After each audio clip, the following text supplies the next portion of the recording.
నమస్కారం సార్. నమస్తే అమ్మా.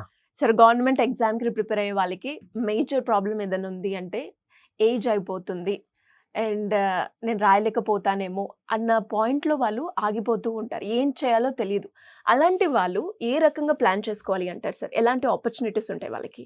అంటే అమ్మా, ఈ ఏజ్ అయిపోతుంది అనుకునే వాళ్ళు 2 కేటగిరీలు. ఒకటి లేట్‌గా స్టార్ట్ చేసేవాళ్ళు. అంటే కెరీర్‌లోనే ఎండ్‌లో కాంపిటీటివ్ ఎగ్జామ్స్‌కి ప్రిపేర్ అవ్వటం స్టార్ట్ చేసేవాళ్ళు. డిగ్రీ అయిపోయినప్పుడే స్టార్ట్ చేసి కూడా సక్సెస్ అవ్వలేక నంబర్ ఆఫ్ అటెంప్ట్‌లు. ఈ 2 కేటగిరీలకి విడివిడిగా డిస్కస్ చేద్దాం మనం. Sure sir. సో, నేను గత 5, 6, 7 సంవత్సరాలుగా కూడా ప్రిపేర్ అవుతున్నానండి. నాకు ఉద్యోగం రావట్లేదు. ఇంటి నుంచి ఒత్తిడుంది. సొసైటీ నుంచి ఒత్తిడుంది. టెన్షన్ అయిపోతుంది నాకు. ఎట్లా నేను ఏ రకంగా ప్రిపేర్ అవ్వాలి? వీళ్ళకి నేను చెప్పే సజెషన్ ఏంటంటే అమ్మా, సక్సెస్‌కి రీజన్స్ ఫెయిల్యూర్‌లో నుంచి వెతుక్కోవాలి. Great point. ఎన్ని ఫెయిల్యూర్స్ ఎక్కువుంటే అన్ని కారణాలు ఎక్కువ దొరుకుతాయి. ఫర్ ఎగ్జాంపుల్ బ్యాంక్ ఎగ్జామ్సే రాస్తున్నారు. ఫెయిల్యూర్ 3 చోట్ల ఉండొచ్చు. ప్రిలిమ్స్ అవ్వట్లేదండి. మెయిన్స్ అవ్వట్లేదండి. ప్రిలిమ్స్, మెయిన్స్ అవుతున్నాయి కానీ ఫైనల్‌గా ఉద్యోగం రావట్లేదండి. ప్రిలిమ్స్ అవ్వట్లేదనే వాళ్ళకి మార్క్ లిస్టులు దగ్గర పెట్టుకొని, అంటే పిల్లలు చేసే తప్పు ఏంటంటే అమ్మా, మార్క్ లిస్టులు స్టోర్ చేసుకోరు. ఆ మార్క్ లిస్టులు ఎలా అంటే, మనం ఏదైనా ఒక డాక్టర్ దగ్గరికి నాకు పలానా ప్రాబ్లం ఉందని అని వెళ్తే టెస్టులు రాస్తారు కదమ్మా. ఆ రాసిన టెస్ట్ రిపోర్ట్లు దగ్గర పెట్టుకొని, ఇదిగో నీకు ఇక్కడ ప్రాబ్లం కాబట్టి ఈ మందులు వాడదామని డాక్టర్ గారు చెప్తారు. లైక్ దాట్ వాళ్ళ దగ్గర ఫెయిల్ అయినటువంటి మార్క్ లిస్టులు కనుకుంటే ఎక్స్ట్రాడినరీగా అనాలిసిస్ చేసుకొని ఇమ్మీడియట్ నెక్స్ట్ ఇయర్ సెలక్షన్ వచ్చేటట్టు చూసుకోవచ్చమ్మా. ఎట్లా అంటే, ఫెయిల్యూర్ ప్రిలిమినరీలోనే రిజెక్ట్ అయ్యాడు. రిజెక్ట్ అవడానికి కూడా మళ్ళీ 2 రకాల రిజెక్షన్లు. ఓవరాల్ స్కోర్ రాక రిజెక్ట్ అవటం, సెక్షన్ క్లియర్ అవ్వక రిజెక్ట్ అవటం. ఓవరాల్ స్కోర్ రాక రిజెక్ట్ అయ్యారనుకుందాము. యూజువల్గా అందరూ కూడా వీక్నెస్ ఎంక చూస్తారమ్మా, స్ట్రెంగ్త్ ఎంక చూడాలి. For example reasoning, arithmetic, English 3 సబ్జెక్టులు ఉన్నాయి. అర్థమెటిక్ బాగా వస్తున్నాయండి నాకు అంటే వాళ్ళని వాళ్ళు రేట్ చేసేసుకుంటారు. Nobody is required to rate them. ఈ జనరేషన్తో ప్రాబ్లం అదమ్మా. నాకు ఇంగ్లీష్ అర్థమెటిక్ బాగొచ్చు సార్, రీజనింగ్ ఎక్స్ట్రాడినరీ సార్, నాకు ఇంగ్లీష్ రావట్లేదు సార్. ఇది కాన్సెప్టే తప్పమ్మా. ఇంగ్లీష్ తక్కువ వస్తున్నాయి సార్. ఈ ఇంగ్లీష్లో మార్కులు ఎలా నాకు పెద్ద ఎక్కువ మార్కులు కూడా అక్కర్లేదండి, 2 మార్కులు వస్తే అయిపోతుంది సార్ నాకు. ఇప్పుడు అర్థమెటిక్లో 30 వచ్చినాయి 35కి, ఇంకో 2 మార్కులు పెంచుకోవటం తేలికమ్మా. ఇక్కడ రీజనింగ్లో 30 వచ్చినాయి, ఆ కావాల్సిన 2 ఇక్కడ పెంచుకోవటం తేలికమ్మా. ఇక్కడ 10 వచ్చినాయి సార్, ఇంకా 20 మార్కులు ఉన్నాయండి, అక్కడ 2 మార్కులు తెచ్చుకోవటం తేలికని పిల్లలు అనుకుంటారు. బట్ నేను ఇందాక ఒకటి చెప్పాను, వాళ్ళు వీక్నెస్ ఎంక చూస్తున్నారు.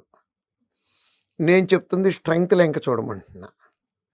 30 మార్కులకి 1 మార్కు పెరగటము అనేది చాలా దీంట్లో ఎన్ని కావాలనుకున్నాం? 2 మార్కులు కావాలనుకున్నాం. దీంట్లో 1 మార్కు, దీంట్లో 1 మార్కు. 30కి 1 మార్క్ అంటే 3% అమ్మా అక్కడ మనం ఎక్స్పెక్ట్ చేసేది. అదే ఇందాక మనకు 10 మార్కులు వచ్చిన చోట 2 మార్కులు అంటే 20% ఎక్స్ట్రా కావాలమ్మా. నిజంగా ఈ సబ్జెక్ట్ మీద మనకి గ్రిప్పే ఉండుంటే మొదటిసారి రాసినప్పుడే వచ్చిండేవి. ఎన్నిసార్లు రాసినా రావట్లేదు అంటే నేను నెగిటివ్ మాట్లాడుతున్నాను అనుకోవద్దు. ఇక దాంట్లో పెరగవు అనుకొని మిగిలినట్లో పెంచుకునేటట్టు ఎత్తుక్కోవాలమ్మా.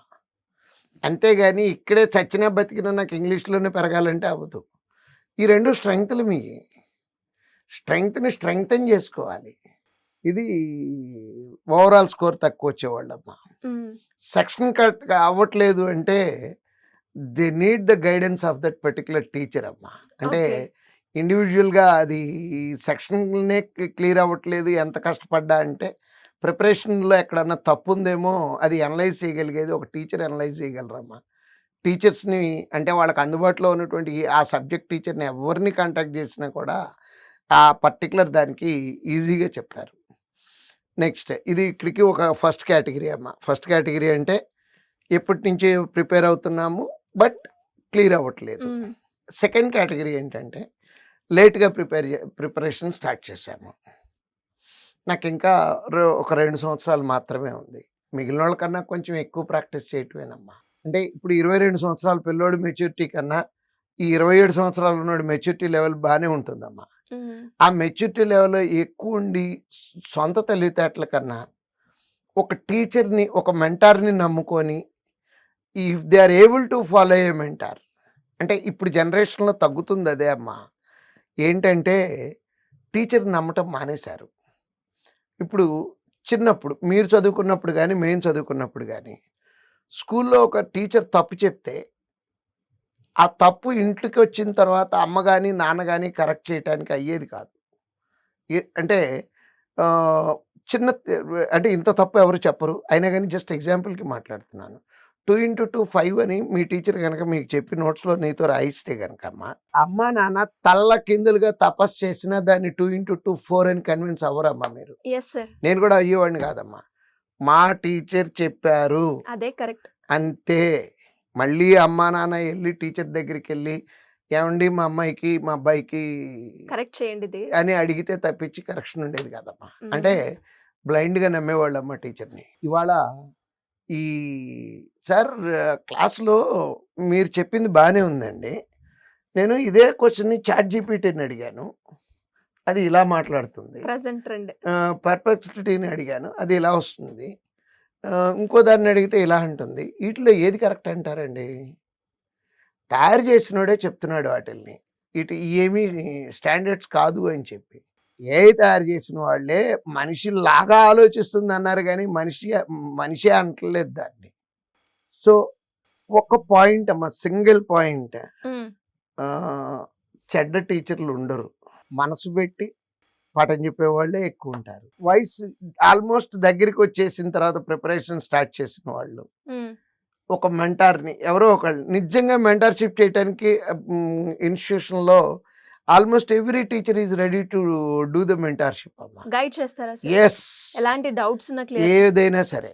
ఇప్పుడు మీరు అన్నట్టుగానే సెక్షన్ లో కనుక క్లియర్ అవ్వలేదు అనుకోండి, అలా వచ్చి ఎవరైనా కూడా ఎస్, నా సబ్జెక్ట్ అయితే నా దగ్గరికి కాకపోతే ఒక్కటమ్మా, వచ్చేటప్పుడు ఆ ఫెయిల్యూర్ షీట్లు ఏది టెస్ట్ రిపోర్ట్ లాగా అనమాట, అవి లేకుండా సార్ అప్పుడు 22, 23, 25, 27, 28 మార్కులు వచ్చి ఉంటాయండి నాకు, నేను 22 అనుకోని చెప్పనా, 23 అనుకోని చెప్పనా, 27 అనుకోని చెప్పనా, ఎలా చెప్పను? If they come with the original mark sheets, ఎన్ని ఎక్కువ ఉంటే చెప్పాను కదమ్మా, ఎన్ని టెస్ట్లు ఎక్కువ ఉంటే అంత యాక్యురేట్ క్యూర్ తీసుకురావచ్చు. అది మా ఎక్స్పీరియన్స్. ఇంకా నా దగ్గరికి అయితే యూజువల్గా ఒక్కో సబ్జెక్ట్కి ఒక్కో టీచర్ కావాలి. బట్ నాకు అంటే నాకున్న అనుభవంతో, అంటే నేనేమి ఎక్స్ట్రాడినరీ పర్సన్ అని నేను అంటలేదు, నా అనుభవంతో నేను కూడా అన్ని సబ్జెక్టులు చదువుకొని కాంపిటేటివ్ ఎగ్జామ్స్ రాసి సక్సెస్ అయ్యి ఫెయిల్ అయ్యి ఈ సీట్లో కూర్చొని ఉన్నోడినే కానీ డైరెక్ట్గా వచ్చినోడిని కాదమ్మా. సో అందుకని అన్ని సబ్జెక్టుల గురించి కూడా నేను చెప్పగలను. అలాంటి పిల్లలు ఎవరైనా ఉంటే డైరెక్ట్గా నా దగ్గరికి ఆ మార్క్ లిస్ట్ పట్టుకొని వస్తే చక్కటి అంటే ఎక్కువసేపు కూడా పట్టదమ్మా, 2 minutes చాలు. ఒక అనుభవజ్ఞుడైనటువంటి డాక్టర్ అలా పట్టుకొని ఎలా అయితే చెప్తాడో టక్కన అలా చెప్పి ఏం చేయాలి, ఏం చేశారు, ఏం చేయకూడదు, మొత్తం complete what to do what not to do అన్నీ చెప్పి పంపిస్తామమ్మా. సో ఇలా ఎవరికైనా ఎలాంటి డౌట్స్ ఉన్నా కూడా క్లియర్, ఈవెన్ మా స్టూడెంట్స్ కాకపోయినా కూడా చేస్తామమ్మా. Great sir. నా పిల్లలు అవ్వాల్సిన అవసరం లేదు. నాకు లోపలికి వచ్చిన ఫీజు కట్టావా, ఐడి కార్డ్ చూపించని నేను ఎప్పుడు అడగలేదు. If they come with the mark list I'm ready. కాకపోతే ఏంటంటే అవుట్ ఆఫ్ బిజీ షెడ్యూల్, ఇప్పుడు లాస్ట్ 5 days నుంచి నేను ఆఫీస్ అటెండ్ అవ్వలేదు because of my health issues, fever and all. So అట్లాంటి రోజు వచ్చి నేను 5 రోజులు వరుసలో వచ్చాను, నువ్వు కనపడలేదు అంటే నేనేం చేయలేను. కానీ నేను ఆఫీస్లో అందుబాటులో ఉన్న రోజు ఏ రోజు వచ్చినా సరే ఎలాంటి సలహాలైనా చెప్తాను. Great sir. ఇంకా ఎవరికి ఎలాంటి ఇన్ఫర్మేషన్ కావాలి శ్రీధర్ సిసి గురించి అనుకునే వాళ్ళు ఎలా అప్రోచ్ అయ్యే ఛాన్స్ ఉందండి? ఈ వీడియోలో కింద స్క్రోల్ అయ్యేటటువంటి నంబర్ని కాంటాక్ట్ చేస్తే కంప్లీట్ డీటెయిల్స్ వస్తాయమ్మా. Thank you sir. Thank you so much.